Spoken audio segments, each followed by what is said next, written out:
It's Groundhog Day, Larry. Welcome to the MSP initiative.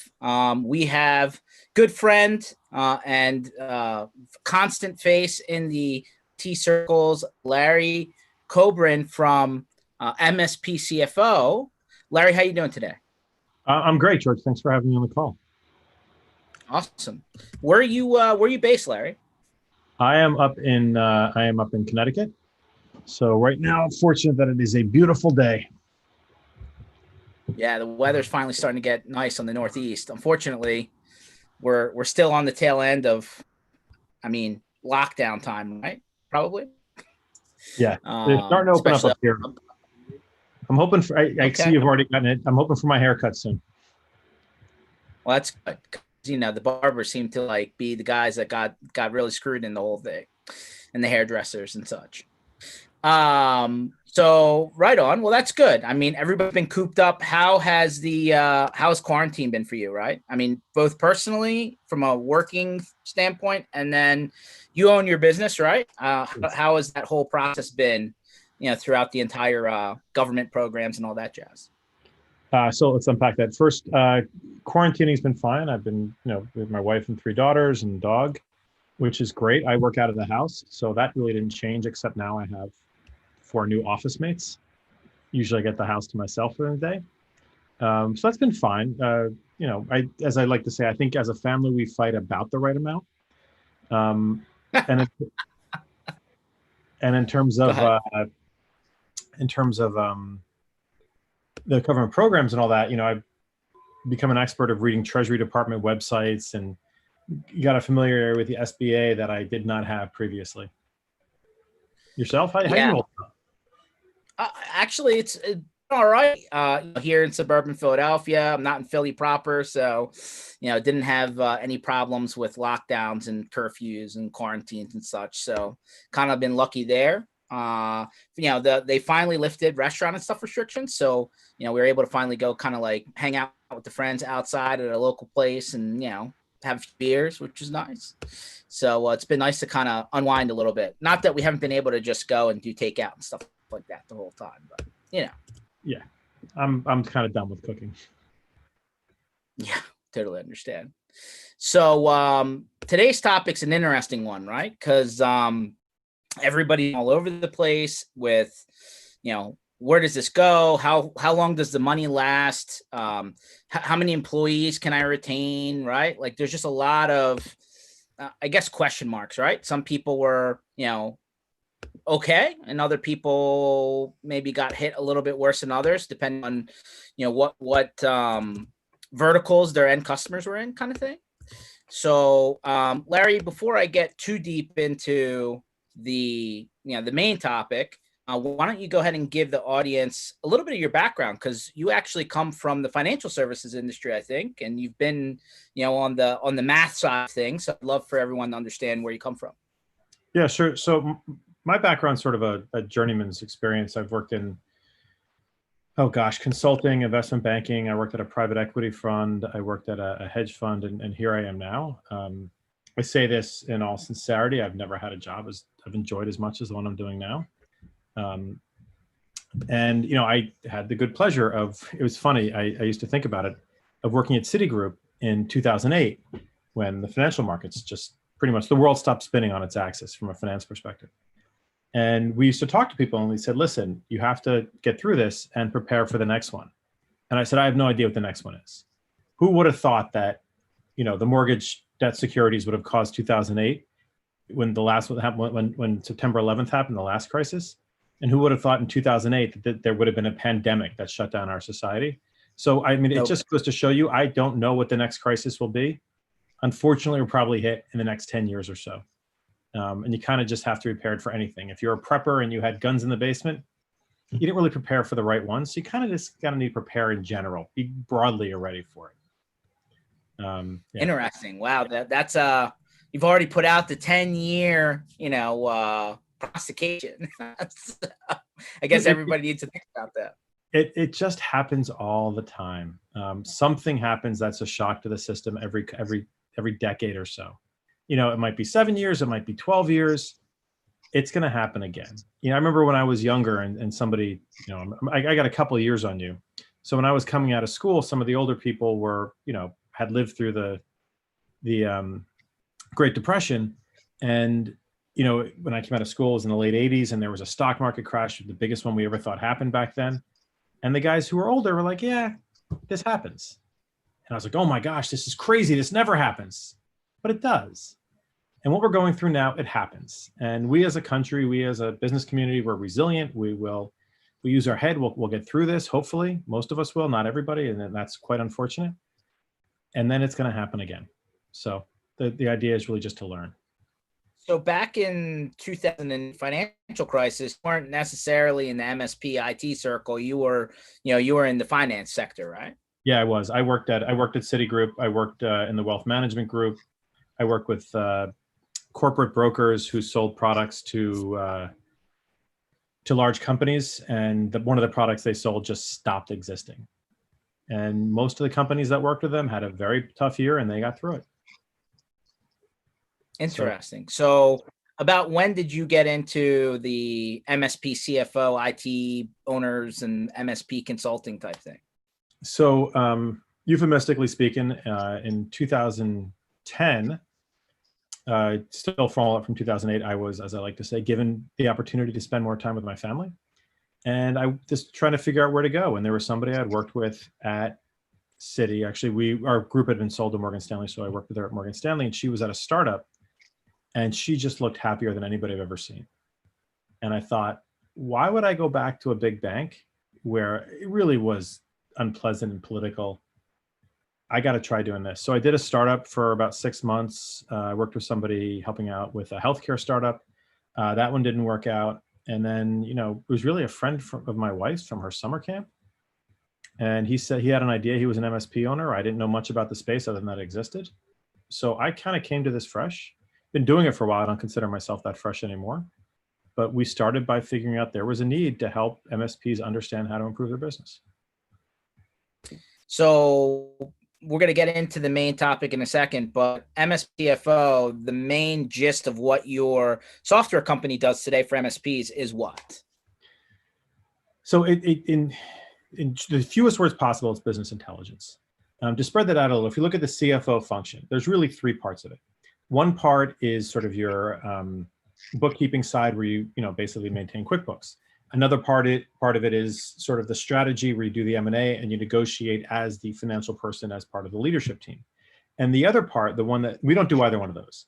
The other part is the analytics, providing the information and the research and the analysis to say, listen, if we want to make an improvement in our business, I'm going to focus on this one part because that's where I can get an outsized return on my effort. I'm not going to boil the ocean. I'm not going to fix the entire business. I have a problem here. If I fix this problem here, it'll fix everything. And that's really what MSP CFO does. We look at an MSP, and if they use their PSA properly, we can get all the data we need to see which agreements, which clients, which projects or engineers may be the specific situations they need to look at. Okay, that's interesting, because those are big questions that often go a long time unanswered. So very interesting. So zooming in now to 2020, right? 2019, you probably had a lot of customers and partners and MSPs that were doing pretty well at the end of the year, right? Yeah. And then Q1 2020, different story, and we're still in it, right? So first of all, can you give us an overview of the gist of what the majority of the people that you're working with today are feeling? And then let's get into, what does that mean from a cash flow, finances, like plan kind of thing? Sure. So I will tell you that what they're feeling now, it kind of depends where they're on. And a lot of them are, we've all aged a lot in the past 3 months, where they are on this journey of getting through the COVID crisis. And there's a couple of different issues. One is the clients that serve verticals that are getting hit hard. We have clients that service hospitality and tourism. They're not doing well. They obviously they're getting shut down. They're getting hit by the lockdown hard. Their business model was great. Their service delivery was great. They're just very unfortunate that they are the ones that got hit on this one. We have one that does a lot of projects for hotels. They're just not doing outstanding. But when you get past that, the clients aren't really doing that bad. we looked at the revenue of our clients in the month of April, and we compared it to the average of the first 3 months of this year. And what we found is pretty much 2/3 of them either saw almost no decline in revenue or a growth in revenue, recurring revenue. So the recurring business, obviously there's a third that took a hit, but a third isn't everybody. I mean, this is the pandemic. This is a global shutdown. This isn't everybody. Some took a hit, but 2/3 of them saw, less than a 2% decline, or the companies were growing, which is actually pretty good. Where they all took a hit is on the more, let's call it transactional side of the business. The project work has slowed down. The physical product sales have slowed down. And that's even taken into consideration that I'm sure you couldn't find a laptop in a Best Buy for probably 5-6 weeks. All those were sold, and that even with that there was a slowdown there. Hopefully we'll see that start to pick up. We're going to start looking at May numbers and see how those improved over April. So broadly speaking, the business has a sense of stability to it. That's we're not the rest of fantastic news. Yeah, no, it is great. I'll be honest with you. I was waiting for you to say that you had a lot of people that were on the edge and wondering whether they need to cut headcount or not. But the reverse sounds like what's. Well, no, that's the thing. Then the question becomes, what's the journey? Where are they on the journey? So I will tell you, I was pretty much in the same position they were in. On March 15th, Connecticut shut down on March 11th. I think Pennsylvania right about the same time. I didn't know which way we were going. I had just hired a new person. He was working out great as a marketing person. It's the kind of thing you make an investment in, it pays off over time. And he was great. He is great. He's still with us. And I'm thinking, oh my gosh, all my clients are going to leave. And we're not like VoIP. We're not a sell through. We're not something our clients buy and keep going. We're a sell to. So the MSP utilize us, and they may make a decision that, if the ship's sinking, they're going to start throwing off some weight. I'd like to think that we add value, but we did have a fair amount of attrition in the short term because they were doing what we were doing. At the front end, we just didn't know what would happen, and they were cutting costs, and they were doing it more instinctively than with a model. And we had attrition probably over the course of 4 or 5 weeks. Every couple of days, a client would say, listen, I want to go on pause. And we were always considerate about it. We didn't hold anybody to any contractual issues. We tried to make accommodations where we could. And then it's kind of died down. And I think that's where companies did what we were strongly advocating they're doing, and we've done, and we hope that you guys have done it as well. And that is the first thing that you need to do once you've stabilized and you can catch your breath. You build a financial model. Every one of the MSPs should always have a model. They should know what money they have to invest for the year. I mean, I know you and I, we talk when we go to the conferences, and you talk about, listen, this is what I'm going to spend on marketing this year. You and I see each other at conferences. You spend money to be there. And you know which conferences you can afford and you can't afford. You know that in November for the coming year. And I'm sure the MSPs have an idea of how they're going to staff and how they're going to manage their business in the coming year. All that changed. They needed to build a new model because they didn't commit to all their expenses. And they need to understand, well, listen, are we not going to have the capacity to pay all our headcount? Thankfully, PPP came through for a lot of companies. There's the EIDL grants and the EIDL loans, all outstanding. So they start to say, well, listen, if I was, making $50,000 a month in EBITDA, and I think for the next 3 or 4 months, I'm probably going to make $10,000 in EBITDA. That sucks, but I'm not losing money. I'm not going to miss a payment. I can continue my business where it is versus I'm afraid of everything. I have to shut down and I have to throw off the weight that's actually providing value. That's where we started to see some of our sophisticated clients make good decisions. And we hope that everybody does, figure out, if you have a lot of project business, you're probably not going on site to fix business, fix work. If a lot of your business is on-site work, it's probably going to go on hold for a little while and the client might ask for a reduction. If you have a lot of hospitality clients, you're going to take a hit. A lot of restaurant clients are probably going to take a hit. Understand that, build the new model and say, well, you know what? If I have 30% less work, I have to think about my staffing. And that's where some of our clients started to ask us very good questions that we tried to help them with. So for the people who are watching this, whenever they watch this, what if they don't have a working model, Larry? Is this an Excel sheet? What is this model? I mean, anything's better than nothing. This is when you get those rewards for having, if you're part of a peer group or you're otherwise required to submit your P&Ls, this is where you're rewarded for having a clean P&L with, I'll use as an example, although it's not the only way to do it, a good service leadership chart of accounts, because that gives you the framework to say, let's just project that next year, and then we'll take some haircuts. You can make it more robust to say, I'm not going to take 10% off of my recurring revenue. I'm going to take 20% off my restaurants, and I'm going to take nothing off of my essential services, or even up that. You can really make it as robust as you want, but anything's better than nothing. And then from there, main takeaway here: peer groups are great, and don't wing it. No, and the problem is, like, this is a growth industry. A lot of people were winging it and successfully winging it. And other people are like, oh, why are you building spreadsheets? Everything's great. I just keep selling. I keep making more money. Yeah, your revenue's growing. But as I said, what happened this spring, and still not done with it yet, it's going to happen again. Hopefully, and a lot of these people, they're exiting their business at some point. Maybe they won't be there. These are good habits. And now we were all a little bit older. We've now lived through one, maybe two of these. It helps having a good plan so that you can be smart as you work your way through it. So good bookkeeping, good, math and accounting, right? It's the foundation to the model, right? And then we can figure out from there chart of accounts and where our money is going out the year before versus the next year. So, this is interesting because, risk is it's a word that touches people differently, right? So how do you determine risk as an MSP? Like when you were reevaluating post this shutdown time, where do you're going and you're saying, all right, well, to your point, I have customers that, are completely out, from a hospitality standpoint. Like after you talk to all your customers and you determine where you stand, did your customers go out and determine, all right, this amount of my customer base is really, in a position where it could go either way? Like, how do you really look at that risk, evaluation and determine where to cut back? Right. So when people built their models, I think you have the same benefit. There's some things I say over and over again, and this is one of them that I'll repeat. I'm a fairly smart guy. My client base collectively is a genius. They have come to us with some amazing questions that I would never have thought of. And we were able to incorporate that into analysis that we then shared with our community. They looked at things like, I want to understand where my risks are. So why don't we take a look at ticket count?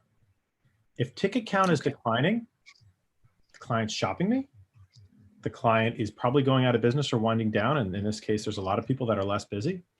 So we did an analysis for these people of who had declining ticket counts over a multi-week period. Those are people they could consider to be at risk. Okay, then we asked them to take then we also asked them to take a look at their verticals. In the PSA, you can tag verticals for clients. And we said, now that you have your verticals, why don't we assign a risk by vertical? Again, not to pick on them, but if you had a cruise ship, that would be a high risk. If you had a essential business, that would be a low risk of government service. And then you could say, well, taking all that, let's do a best case, worst case, average case scenario across industries and see in total what's going to change. There's different ways to cut at it, but it made for some very interesting analyses to say, based on where everything is, this is what I think is going to happen. And it's an educated stab at it. Sure. Would you say that, I know that this is a wide question, but, there's some people who are, more averse to risk versus some people who are like, hey, let's roll the dice. Is there, for the guy that's on either end of that spectrum, I would hope a lot of people are probably conservative based on this time, but the people who are a little bit more, let's roll the dice and see what happens, what were they saying to you from a risk standpoint? I don't want to say they're rolling the dice, because I consider somebody who's rolling the dice as somebody who say, listen, I'll roll the dice. I can make a couple mistakes and a couple things will work out, but I have enough money. I have enough cash flow that I can make a mistake. I don't think people really have the business visibility to make mistakes right now. Unless you're a communications seller who everybody's buying, or you're Zoom or something. But I'm not right. So there's fewer people making mistakes. There are people that were more aggressively attacking the risk. I would put it that way, saying, I really want to understand what's at risk. I want to dive into it and say, well, I see a risk coming down the pike and I'm going to address that. So, Okay. yeah, there are people that embraced it a little more fully, and other people just said, you know what, I'm going to play conservative and I don't care what's going to happen. There's no way that I'm going to get hurt if I just play fully conservative. And they are, because they're going to cut too deep. So other than headcount, where are the areas where people would cut back on? Is it marketing? Is it sales? Like obviously events stopped, but like where were the major categories where people cut back on? So there was an overhead aspect. I mean, this is what we hear anecdotally, because we don't really get involved in operations, just what we talk to our clients. They've had some cutbacks in obviously owner comp. They've had cutbacks in overhead expenses.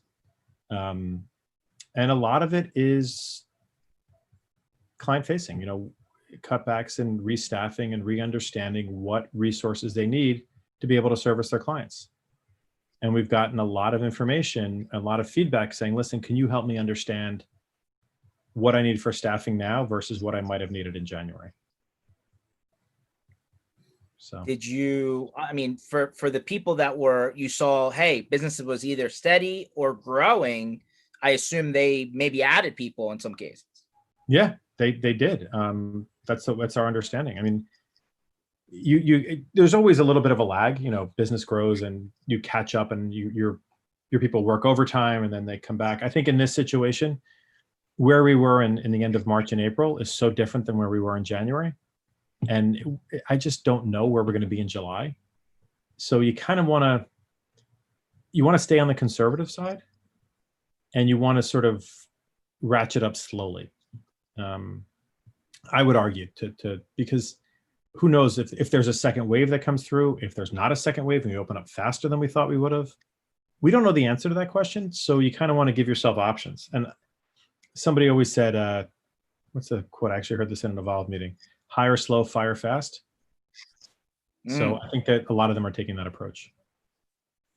So if you're the business owner or finance person for an MSP today, what would you say in terms of cash flow you should have them concentrate on? Well, first of all, I focus on receivables. There's two issues that people are really focusing on from a finance side of it. One is, are my clients going to stay in business? Are they going to stay my clients? Number two, and that's a very real issue. And number two is the clients that owe me money, they're probably going through the same, mental exercises that I'm going through as to who can I afford to pay and who can give me a little bit of extra leeway rather. So they're looking a lot at receivables for that second question. Who's stretching on that? We had some feedback from clients, we want some more analysis in this. We built something into our system. And there's really two questions. Who's always been paying you slow? Is there somebody that you get a fixed fee agreement, a monthly recurring revenue for managed services, and they pay you in 10 days every single month? And does somebody pay you in 45 days? Now's not a bad time to have a conversation with the 45-day person and say, listen, let's think about moving this towards 20 days. What can we do to make this easier for you to pay in a timely manner? Because it might have been fine to float them before. You might now say, listen, this is what we're going to do. Or we're going to do like a 1.5% finance charge if you're over 30 days and start to enforce that. You don't want to be jerks to your clients because they're probably going through hardships as well. But you do have to recognize they owe you money. And the second thing that people have been looking at is, well, all that being the case, who's stretching me now? Who used to pay me in 10 days that's now paying me in 30? Because you got to understand that if somebody paid you in 10 days and now paying you in 30, they're slow paying you. And that might be because they're at risk. You have to decide how you're going to treat that. If you have the ability to say, listen, this is somebody going through a hard time, they'll recover, that's a decision you can make. Or you can say, this is a client that might go out of business. And then you have to have these really difficult internal discussions. Are we going to cut them off from Microsoft? You're writing a check to all sorts of third parties. If they're not paying you, are you going to be holding the bag to continue to pay for their services that they can't pay you for? These aren't easy conversations, but these are things that MSPs have to think about. Are you going to change the level of service? Are you going to switch them to if they wanted it, they have to pay up front? These are owner discussions. We want to highlight what they should look at, and then they have to make that decision. Because you do, as I said, from what are they staring at? They're staring at their cash. They need to make payroll. They need to pay their rent. And if people aren't paying them, there's nothing they can pay with. And the government money is going to run out at some point. For sure. So, maybe this is more hypothetical, but I'll throw it out there anyway. So the whole purpose of PPP and maybe IDLE was to give you a bridge to come out of this, right? And do you feel that a majority of the people you're working with, but at the very tail end of this period, this covered period, they're at the end of the boat and they're just going to have to cut people at that point after the PPP runs out? Or do you think that, generally speaking, to your point, you said everybody's kind of been flat or maybe even growing in some cases, and a third of the guys may have been at risk? Like, what is the gut feel on headcount change in Q3? Oh gosh. See, it's interesting. If I'm not an MSP owner, so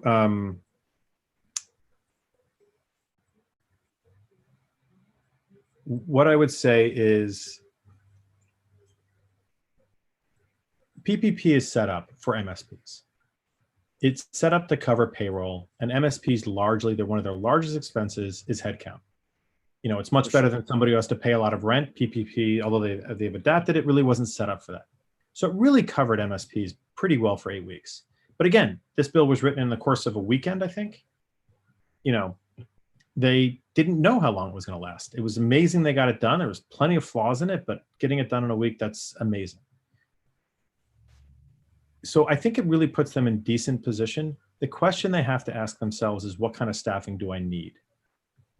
If you had 10 people because you were servicing, I don't know, let's call it 70 clients, and you think you're going to be servicing 50 clients on the other side of this, you have to make that decision. As a business owner, do I need 10 people? It's a decision that I went through as a business owner. I'm sure it's a decision that you considered as a business owner. It's not really just that I need to keep people employed. I need to run the business in a way that makes sense. And if I have more people than I need for my business, that's not good for the business. We were fortunate we didn't have to let anybody go. But other people, if they see that their business is not growing, or they had a large portion of the business that was project work and the project work just isn't coming back, which I think it will for most clients, they have to decide whether the staffing they had is the staffing they need. So I think that there's going to be some decline in staffing, because I do believe a lot of small businesses, unfortunately, are going to go under. It's not about the MSPs, it's about the clients. Yeah. So you've said it earlier, but I'm going to come back to it. So I feel like the general consensus out in the world is that the MSPs really feel the ripple effect of what's happening now, like 6 to 8 months down the line, right? By the time it matriculates through. Do you feel that's accurate, or? 100%. So if you read the newspaper, they talk about the second wave. They're talking about people getting sick. Before we think about that, and obviously that's a tremendous thing to keep on your mind, there's another second wave. The small restaurant went out of business in a week because he realized he couldn't operate. The second wave that I'm worried about for the MSP space is when PPP runs out and it's gone past the 8 weeks, and whatever it's helped you, not for the MSPs, but for their clients, it's just not enough anymore. And they have to downsize because the economy's smaller, and the economy will be smaller on the other side of this. Quite frankly, I cannot make sense of the stock market. It makes zero sense to me that the stock market is at where it was, basically at 3% unemployment, as it is at 13.5% unemployment. It doesn't make sense in any way whatsoever. I've read some articles that are putting pieces together, but it still doesn't, it's because Amazon is the whole market. I'm not fully buying that. That bonds are such lousy investments, people put it, whatever. On the other side of this, I am worried about the second wave of business damage, and that is when the small businesses can't survive, and the government cannot pay the bills indefinitely. It was extraordinary what they did.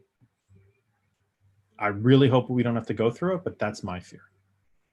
When that contraction and just the U.S. economy.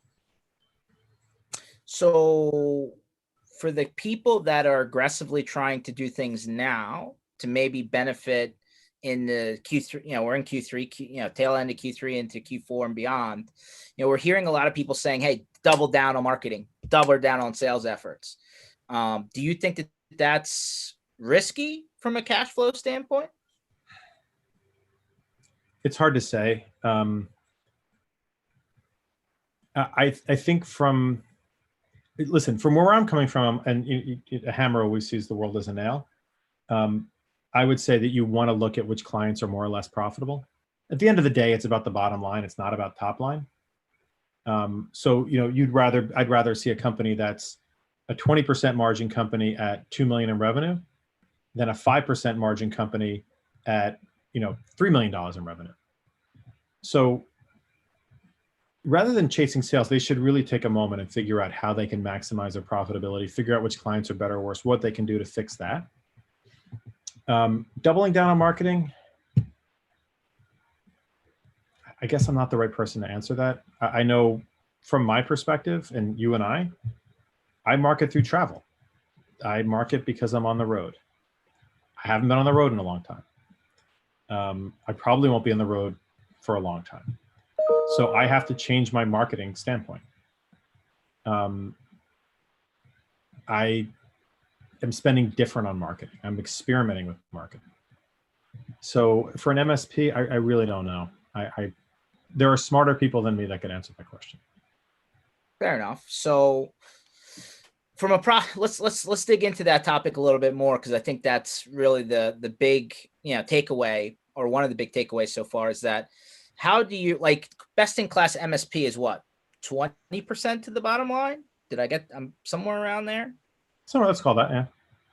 Okay, so the people who are doing at least that and above, how are they getting, like, what's their profitability look like on average per customer versus the guys that are just average? Like, what is the big swing between a super profitable customer and I'm just breaking even or even losing money? Like, where's the math there?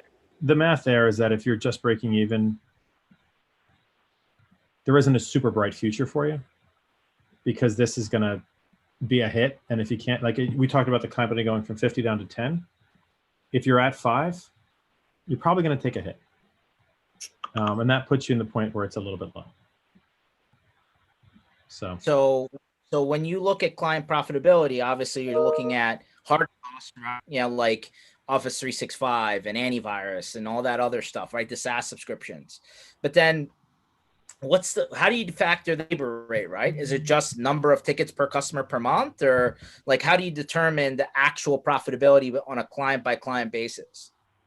So we don't actually do it we don't advocate doing it by margin. The reason we don't do that is because margin can be deceptive. This is one of the first conversations I had with an MSP. It's been long enough. I'll just use first names now in case you guys want me to talk about him. I met him back when it was HTG, maybe 5 years ago. We were sitting at the bar and we were just chit-chatting, and he was talking about a project that he was doing, large project. And the clients wanted $1 million in hardware. Let's call it $1 million. And he's like, I don't know if I should do it. It's 5% margin. And I said, well, yeah, that is fairly low margin. If you're looking for 20% gross profit, that's gonna be a hit.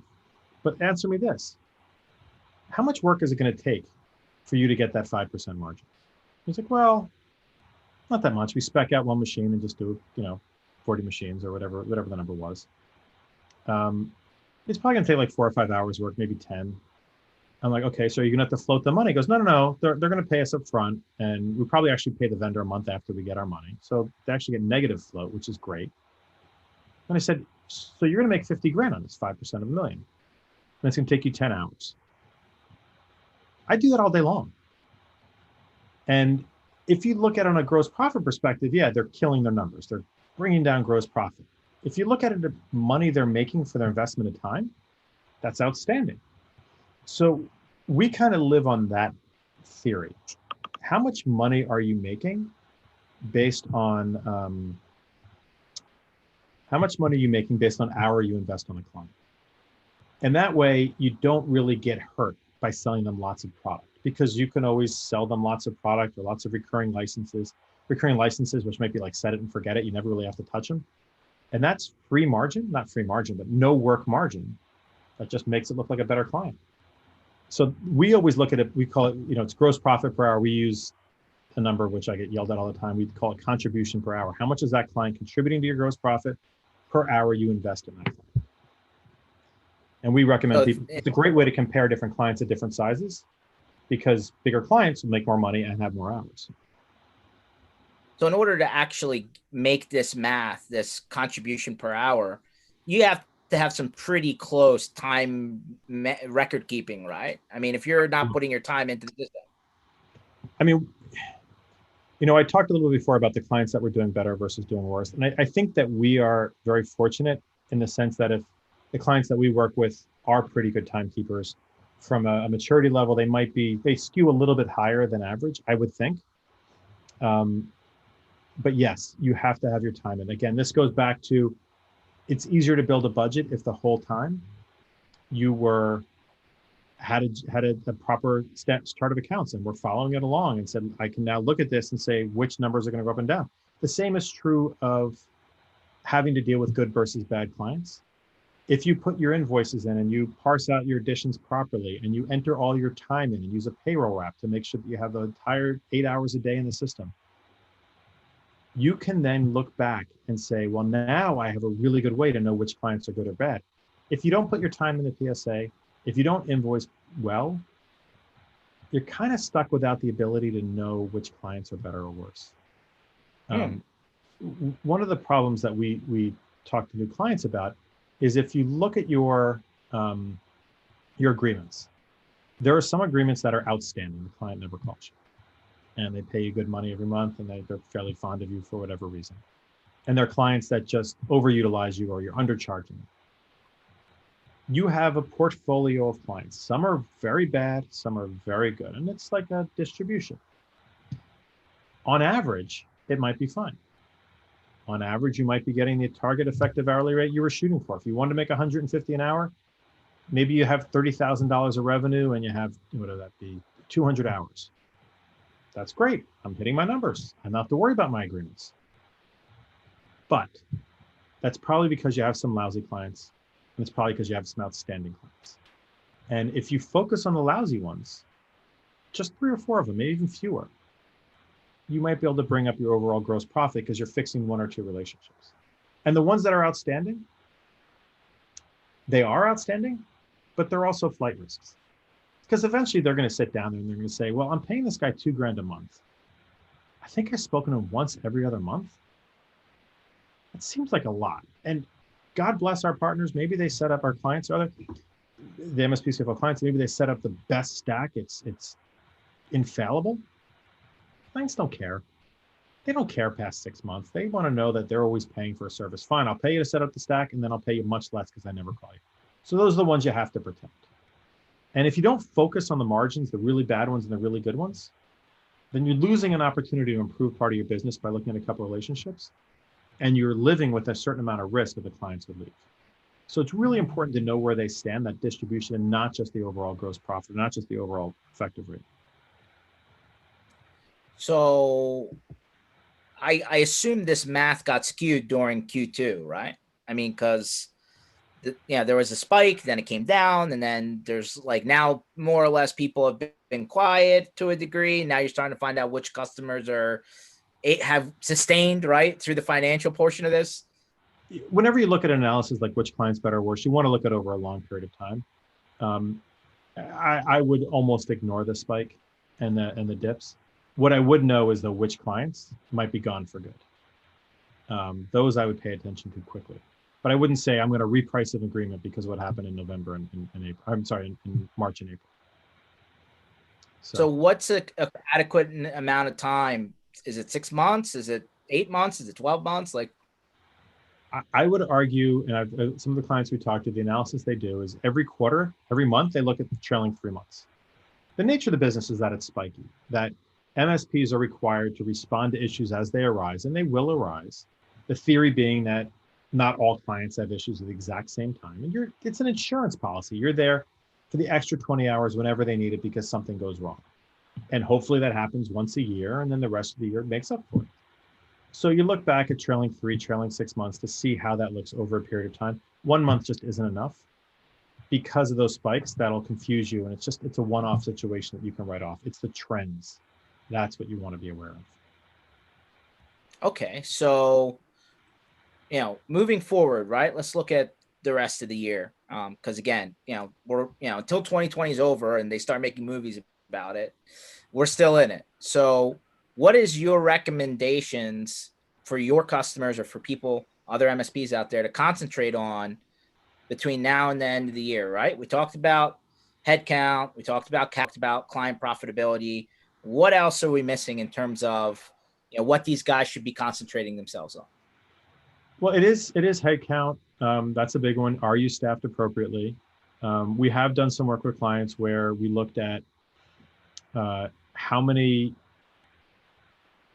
time are they putting in each month on a board on a daily basis, and then saying, okay, if you want 75% out of your people, let's say it's a 20-day month, so that each person is going to work 6 hours a day. That's 120 hours per person. If you have 360 hours on a board, you need 3 people to staff it. If 3 months ago it was 600 hours, then you needed 5 people to staff it. So you need to have an understanding where you can move people around. I also think, again, this is so fluid. You need to understand how to staff. One of the things we noticed very early is that in a work from home environment, for a lot of people, tickets started coming in earlier in the day. It was more of, not the office is open at 8:30, tickets start coming in then. Tickets were coming in at 7 o'clock in the morning because somebody would wake up and they'd flip open their laptop and they wouldn't connect their VPN and they'd be pissed as all hell and they want to get somebody on the phone, but you are staffing at 8:30. So you have to think about how you should also change your staffing model to say, listen, I'm going to give one individual the right to work from, let's say 7 to 3 instead of 9 to 5 if they're giving them an 8-hour day. So you can be more responsive to your clients. And again, you got to look at that because July could be different than May. You just want to keep following it, how to keep it staffed. So you want to service your client well. You want to staff appropriately in terms of headcount. And that's, we built that report. I'll tell you, that was it was one report I almost didn't want to put out because it was almost sad. Like we were building a report that might lead to headcount reduction. We never want to do that. Manage your cash flow, have a model, have a budget, and be able to adapt to that on a regular basis. I don't want to sort of over dramatize this, but this is war. You have to treat this like war. You have to sit there and have a regular review of what's going on in your business. And as things change, you need to adapt to it quickly. This is not a quarterly planning type situation. This is a monthly or bi-weekly planning situation as things change. Because as I said, some of these people that have 50,000 going down to 10, they'll live. The ones that go from 20 to -5 or 20 to 0, they need to be able to adapt to say, listen, if I'm going to lose money, I need to cut ahead so I don't go to 0. I still have to pay my family, pay myself. So it's regular reviewing of the numbers. What do you tell, or would you be surprised, or would you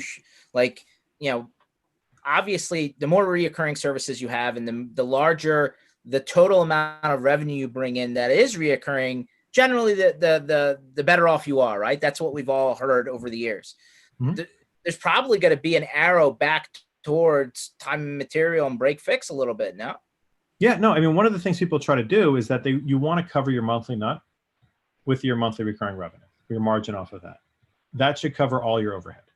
So in theory, if you don't have any transactional business, you don't have any T&M, you don't have any physical products, you don't do any projects, you'd be break even. And then beyond that, you make your money. When you have a good project month, you have a good profitability month. We should accept that these people are going to see closer towards a break even because that transactional work, it's going to come back. Like computers are still going to become obsolete. Microsoft is still going to phase out their versions of Windows or whatever or Office or whatever they need people to repurchase.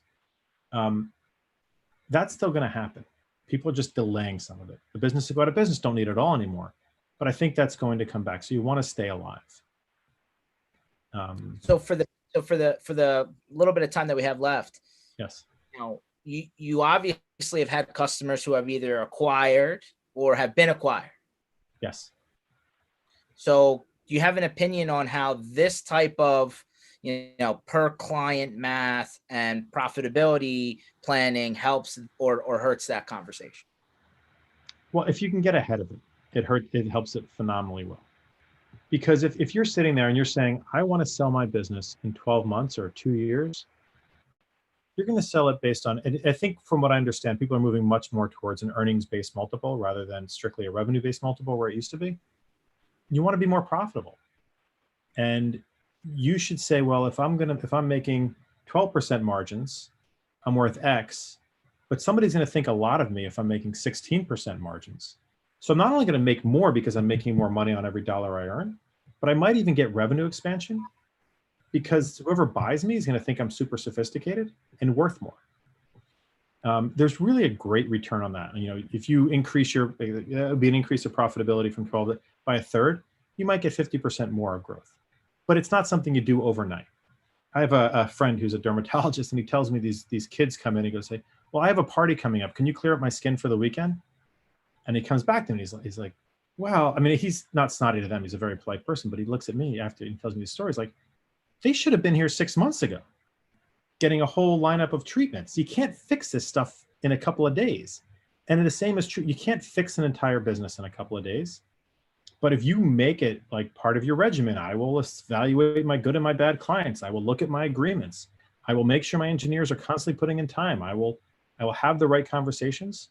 You will see that trend up, which will make you more attractive. So the customers or the prospects that you look at where there's a lot of things that need to be fixed, what are the biggest items? Is it people are winging their time entry so that it's just off, or like, what are the top 3 things that you run into when you look at a prospective MSP that needs a lot of help? Well, the biggest issue we always see, and we see this just like from anywhere from $1 million to a $20 million MSP, is they don't put all their costs in the system. In the PSA, the revenue flows into your accounting. It creates the invoices, you pay taxes on it. That's always accurate. And if it isn't, then you've made a true mistake and you're not billing for your time. Costs don't flow anywhere. Like you put your vendor cost directly into your accounting system. Hopefully you have a good quoting program and it flows through, but if it doesn't, there's no real recourse. So we always see the issues in missing costs, and we work with clients to address that. That's easy. That's a data issue. Where there's a structural issue and where I say, listen, we're data people, you really need to talk to a consultant or a coach. And we work a lot with, or advise a lot to have people talk to C-level. They've had a lot of success with this, is we say that we have a problem when people don't trust the PSA.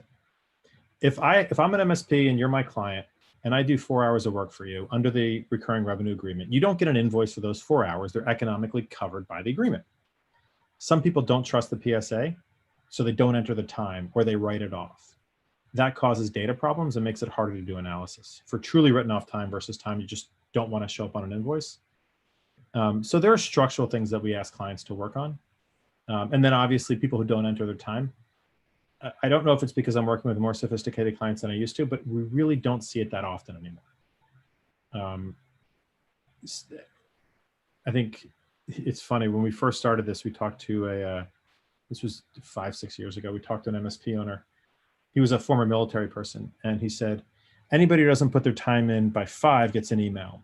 If it's still not in by 7, the manager gets an email. If it's not in by 7 the following morning, I get an email. I have a relationship with my employees. They do not want to hear from me at 7 in the morning. I am not a pleasant person.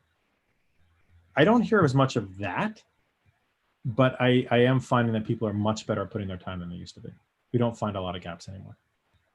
Well, that's good. I mean, that's one of the main things we hear about people who are coming from one system to another, or maybe they're growing, right? So they're coming from maybe a non-PSA to a PSA, is that they find the system is too cumbersome to deal with. And then their people tend to wing their time entries, right? Where they kind of guesstimate when they did something rather than when they actually did it. And I can assume that doesn't trickle up well. Well, the problem is twofold. One is like on an agreement, they could be sitting there thinking no harm, no foul because I'm not changing the revenue, but maybe it wasn't covered by the agreement. Maybe it's a remote agreement and you did on-site or some other billable type of work. So you need the discipline to get the time in and get it approved properly, so that you don't miss that transactional, that you don't leave that money on the table. You're not giving your client stuff for free. We have in our system, and some people do leverage it, not everybody, is a compensation program where engineers actually get a bonus based on how dollar productive they are. So if they don't put in time, they're not working towards their number. Different people do it different ways. Yeah. It's almost like a comp plan for your engineers. It is. And it gives them the mentality that they should put in their time. They should be efficient with how they work things. They want to make sure it's interesting, because then you have somebody who puts in billable time and it hasn't yet shown up on an invoice to a client. The engineers going to the manager saying, can you please finish that timesheet so I can get paid? And that's a complete role reversal, where the manager's usually, hitting the engineer saying, can you please finish your timesheet so that I can get this on an invoice? It's a real alignment of interests between the company and the employees. There's a whole process. I'm sure I'm sure there's a ton of people that'll watch this that'll ask what that plan looks like, right? Like on paper. I'd be more than happy to show them the data. Again, this is something we built in conjunction, or actually leveraged the work done by C-Level. So give them a call. I don't know. I forget who takes the incoming calls. I think it's Ken Sponsor takes them now over there. Or we can talk to and show it to them. Just don't ask me to implement it. Don't ask me to have a conversation with engineers. I'm a numbers guy. You can attest to this. I'm not so good with people. Hey, everybody has their thing, right? I mean, you're the math guy, and I appreciate that, because as much as I understand the math, and trust me, I want to know it. I'm a day-to-day. I like to be in the trench, right? I like to move the needle here and there, and in the day-to-day. So of course that person doesn't have enough time to look at all the math in the reports. They have other people like you to put that together. So exactly. And listen, the point of the matter is, nothing that I've done in all the years that we've done this is not repeatable by somebody else. All the analysis that we've done, anybody could take the time and do all the work. As with all this outsourcing and with MSPs themselves, the truth of the matter is, it's just easier to say, listen, for a fee, I'll let you do it, and I can focus on what I'm good at. I learned a long time ago, it's best not to muscle through things you don't enjoy. Let somebody else help you with that. Do what you're good at. Yeah, I've learned that over time. Sometimes it's best to surround yourself with the people that do the stuff that you either don't like to do or don't do well. So I am right there with you. Larry, how do people find you? Let's say they want to get a hold of an idea of that engineer comp plan, or they're interested in learning more about how to calculate their models or their profitability matrices. Where's the best way to get a hold of you? Sure. You can come to our website. It's www.mspcfo.com. We have a contact link there. We can have somebody from our team or myself speak to you. We'd be happy to talk through all this stuff. I mean, I sincerely believe, everybody in our team, and I know for a fact I do, we enjoy talking about this stuff. So we're happy to have a conversation. We're happy to go through. We do, part of our process is, before anybody signs up, we ask them to actually, or we prefer, they don't have to, we prefer that they actually demo what the information can show them. We do a 1-hour call where we show them what we see, and we'd be happy to do that with anyone. Right now, we're only on ConnectWise Manage, but we've just begun, actually this weekend, pulling in data from Autotask. That's a beta program. We're not really selling that yet until we clean up all the data issues. But yeah, if they want to talk to us, we're more than happy to have a conversation. www.mspcfo.com. And then the other outfit you were talking about, C-Level, where do they find that? C-Level Operations. I think it's clevelops.com. They're not wilting flowers. They're usually present at most conferences. Really a sharp bunch of guys. I will tell you that they have in my work with them, they have a standard they've been using and playbooks, and they've been able to leverage. I think when I started with them, there were 3 consultants. I think now they're well into the double digits of FTEs that help clients. And I've worked with a bunch of them, and they've never been any complaints that I've heard. Maybe they complain about them and I don't hear it. Yeah, well, I hear you, man. All good. Can't be everywhere at once.